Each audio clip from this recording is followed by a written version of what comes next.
अम्मा जी, यदि वह ऐसे कपड़े नहीं पहनेगी तो उसकी सहेलियां उसका मजाक उड़ाएंगी, उसे बहन जी समझेंगी। दादी अम्मा आ गई, दादी अम्मा आ गई की आवाज सुनकर सुबह अपने कमरे से बाहर सिर पर पल्लो रखते हुए आई और उसने सास ससुर के पैर छुए।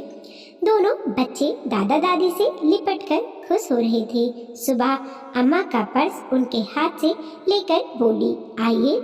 वो अंदर जाकर सोफे पर बैठ गए। सुमी तो अब बड़ी हो गई थी, सो अपने को जज किए हुए थी, जबकि विभू अभी छोटा था। सो वह दादी अम्मा के सामान को ललचाई नजरों से देखता लट्टू सा घूम रहा था। उसे देखकर दादी को हंसी आ गई और अपने पास बुलाकर प्यार किया। फिर बोली, मैं तेरी पसंद की सब चीजें लाई हूँ, चिंता मत कर। वह बोला, तो देऊ ना?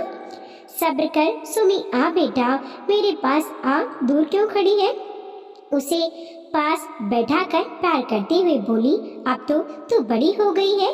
तभी चाय नाश्ता लेते आकर सुबी बोली, हाँ अम्मा, बड़ी तो हो गई है, 15 साल की होने जा रही है।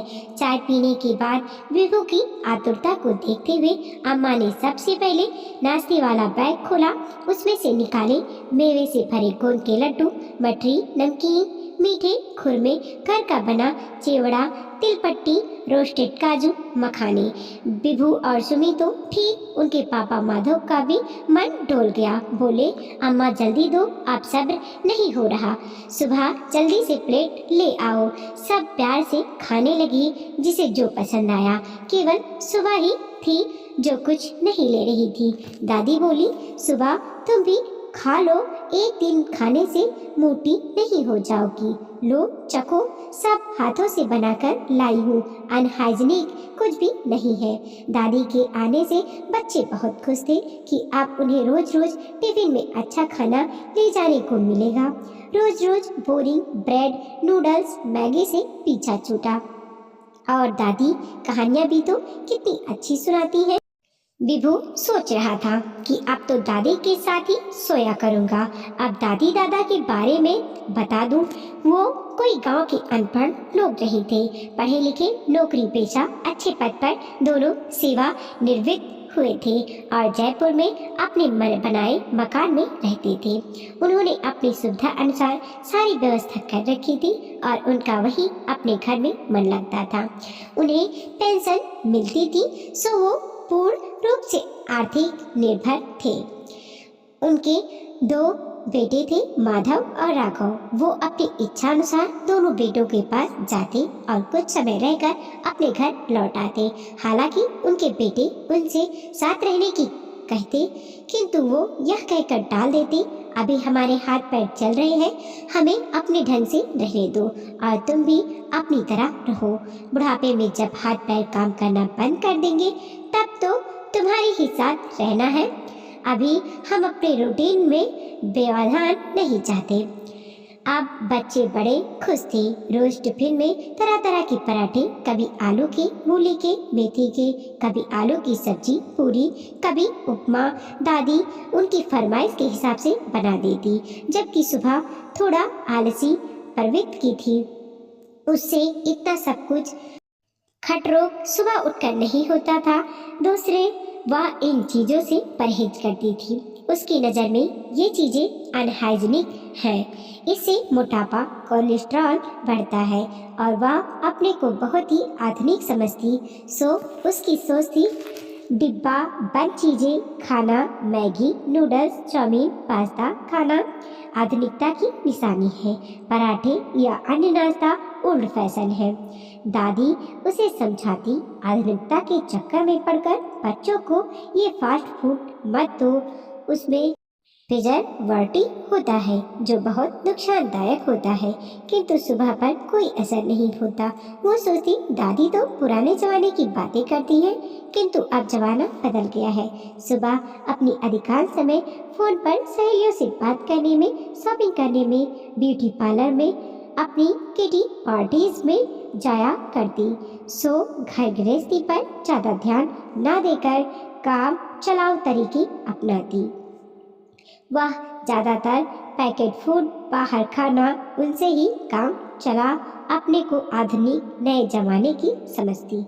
जब तक दादी रहती घर में खाने की महक आती, बच्चे और माधव घर का खाना खाकर खुश होते। वही सुबह इस समय की बर्बादी समझती। तभी एक दिन सुमी मम्मी के साथ जाकर अपने लिए 2 ड्रेसेस ले आई। बिभू अपने लिए लाया। दोनों खुशी खुशी अपने दादाजी दादी जी को अपनी ड्रेसेस दिखा रहे थे। बिभू की तो ठीक है, किंतु उन दोनों को सुमी के कपड़े पसंद नहीं आए। ये क्या बेटा, तुम इतने छोटे छोटे कपड़े लाई हो, ऊपर भी इनमें केवल स्टेप हैं, अच्छे लगेंगे क्या? दादी, मम्मी ने ही तो पसंद कर दिलाया है, आजकल ऐसे ही कपड़े चल रहे हैं, सब पहनते हैं। तभी सुबह बोली, अम्मा जी, अब नया जमाना आ गया है, उसी के साथ चलने में समझदारी है। सुबह मेरी समझ में नहीं आ रहा कि ना जाने ये कैसा जमाना आ गया है।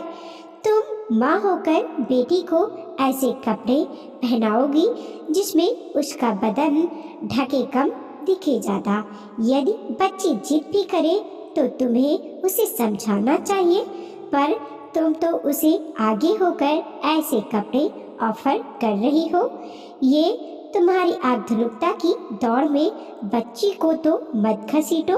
अम्मा जी, यदि वह ऐसे कपड़े नहीं पहनेगी तो उसकी सहेलियां उसका मजाक उड़ाएंगी, उसे बहन जी समझेंगी।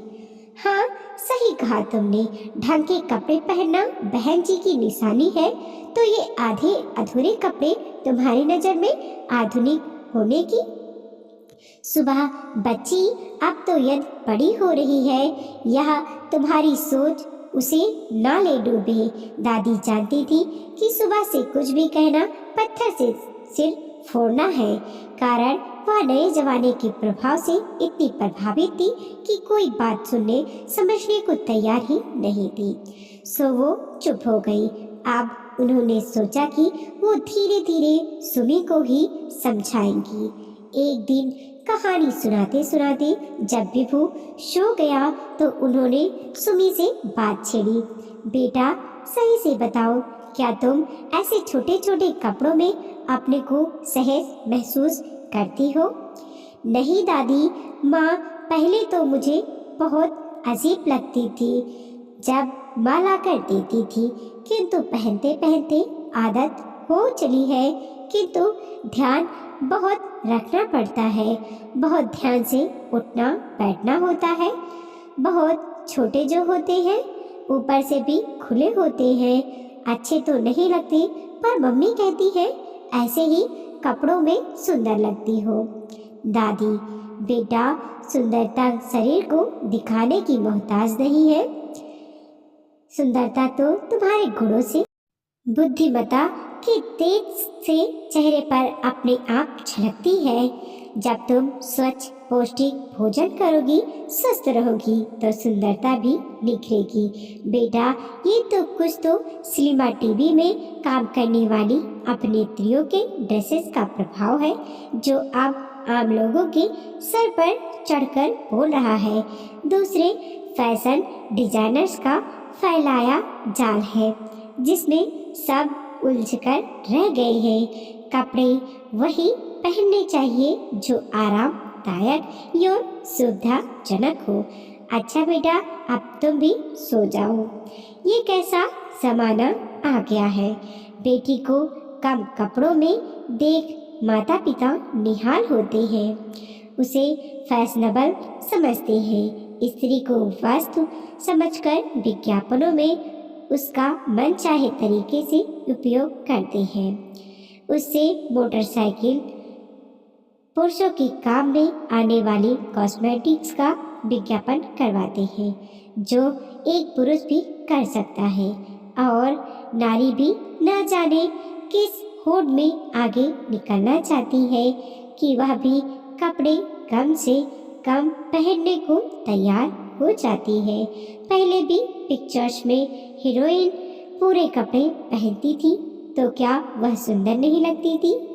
आप तो कपड़ों के नाम पर कुछ भी लटकाकर आदियोगी भरकर ली जाती है और माता पिता अपनी बेटियों को फक्र से देखते हैं। यदि बचपन से ही उनमें अच्छे संस्कार डाले जाए तो शायद यह स्थिति न आए। इन सब के विरुद्ध कोई आवाज नहीं उठाता। कितनी सहनशीलता आ गई है लोगों में कि यह सब देखकर उनका खून नहीं खौलता। नया जमाना फैशन के नाम पर ये कैसी नंगता फैलाई जा रही है। कैसा जमाना आ गया है। अपने आप में ही सोचते सोचते कब दादी निद्रा में मगन हो गई, उन्हें पता ही नहीं चला। हाँ, इतना जरूर हुआ कि बेटी सुमी ने अपने ड्रेसेस मम्मी को देकर बदलने के लिए कह दिया। दादी की बातों पर सुबह ने भी रात को आत्ममथन किया। लड़कियों के साथ घटी कुछ गलत घटनाएं उनके जहन में घूम गई। वह सोचने लगी कि अभी तो सुमी छोटी है, कुछ बड़े होने पर यदि उसने भी रात को पार्टीज में जाना शुरू कर दिया तो, यदि वह लड़कों के साथ पार्टीज में जाने की जिद करेगी तो क्या आधुनिक होने के नाम पर उसे जाने दूंगी। यदि उसके साथ कुछ गलत हो गया तो यह सोचकर वह की रूह कांप गई। उसे लगा जमाना कौन सा भी हो, स्त्री की इज्जत हमेशा दांव पर लग जाती है। नहीं, मैं अपनी सुमी के साथ ऐसा कुछ नहीं होने दूंगी। आपसे मैं उसकी सुरक्षा कवच बन उसे सही राह पर चलने को प्रेरित करूंगी। दादी माँ सच ही तो बोल रही है कि सुमी अब बड़ी हो रही है, मुझे उस पर ध्यान देना चाहिए। सुमी ही क्या, विभू भी तो बड़ा हो रहा है, उसे भी तो अच्छे संस्कार बान बेटा बनाना होगा, नहीं तो वह भी गलत संगत में पड़कर आवारा हो गया तो क्या करेंगे। इन्हीं विचारों में विचरते वह कब नींद के आगोश में चली गई उसे पता ही नहीं चला। पर कल का सवेरा बड़ा ही खुशनुमा था। जब सुबह ने चाय नाश्ता देने बाद सबके सामने कहा, अम्मा आज आपकी बात मेरी समझ में आ गई है, अब मैं अपने बच्चों का पूरा ध्यान रखूंगी। आधुनिक बनने की होड़ में मैं भटक गई थी। दादी ने मुस्कुराते हुए उसे गले लगाया और बोली, बेटा ना जाने ये कैसा जमाना आ गया है।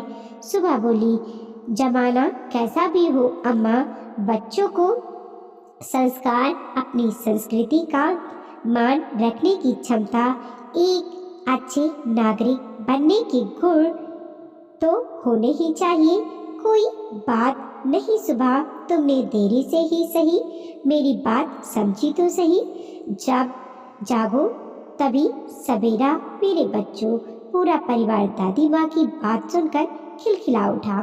वीडियो को लाइक कीजिए, कमेंट कीजिए और अपने दोस्तों के साथ जरूर शेयर कीजिए।